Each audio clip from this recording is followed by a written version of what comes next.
ఈ మధ్య కాలంలో మనం ప్రీటర్మ్ డెలివరీ ఎక్కువగా వింటున్నాం. ప్రీటర్మ్ అంటే ఏదైనా బేబీ ఇచ్చిన డేట్స్ కన్నా ముందుగా పుట్టినా లేదా 37 వారాల కన్నా ముందుగా పుట్టిన బేబీని మనం ప్రీటర్మ్ బేబీ అంటాం. డ్యూ టు ఎనీ రీజన్, అది మదర్కి బీపీ ఎక్కువై ఫిట్స్ వచ్చే అవకాశాలు ఉన్నా, లేదా షుగర్ అన్కంట్రోలబుల్ ఎక్కువగా ఉన్నా, లేదా ముందుగానే వాటర్ లీక్ అయినా, లేదా మదర్కి ఎటువంటి కార్డియాక్ ఇష్యూ అయినా, లేదా లివర్ సంబంధించిన వ్యాధి ఉన్నా, అలాంటి బేబీస్ని మనం ముందుగానే డెలివరీ చేస్తాం. ఇలాంటి బేబీస్కి ఎలాంటి కేర్ మనం ఎన్ఐసీయూలో ఇస్తున్నామో ఈరోజు తెలుసుకుందాం.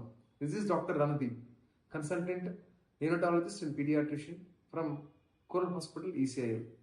ప్రీటర్మ్ బేబీ అంటేనే చాలా లో బర్త్ వెయిట్, చాలా తక్కువ వెయిట్తో చాలా వీక్గా పుడతారు. చాలా వరకు ఇలాంటి బేబీస్లో రెస్పిరేటరీ ఇష్యూస్ అనేది ఉంటాయి, అంటే బ్రీతింగ్ డిఫికల్టీ అనేది ఉంటుంది. సో వాళ్ళకున్న ఇష్యూని బట్టి మనం వాళ్ళని వెంటిలేటర్ మీద పెట్టాలా లేదా సిప్యాప్ కంటిన్యూస్ పాజిటివ్ ప్రెషర్ మీద పెట్టాలా అనేది ఉంటుంది. కొంతమంది babies who are delivered before 34 weeks వాళ్ళకి సర్ఫెక్టెంట్ అనే స్పెషల్ ఇంజెక్షన్స్ కూడా ఇవ్వాల్సి వస్తుంది. సో ఇలాంటి బేబీని చాలా ప్రిసైజ్గా, కేర్ఫుల్గా, మంచి న్యూట్రిషన్ డెవలప్మెంట్తో ఒక వెయిట్ వచ్చేంత వరకు కూడా వాళ్ళని ప్రొటెక్ట్ చేయాలి. జాండిస్ లాంటివి వచ్చినా కూడా మనం ఫోటోథెరపీతో ట్రీట్ చేయాలి. ఇన్ అవర్ హాస్పిటల్ ఒక ఎక్స్క్లూజివ్ పీడియాట్రిక్ సర్జరీ టీమ్ కూడా ఉంది, which is headed by doctor A Karunasagar. Also we have a good gynaec department headed by doctor Shweta and Swathi.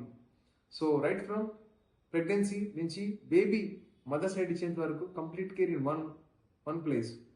So do have any queries, please contact us at Coral Hospital.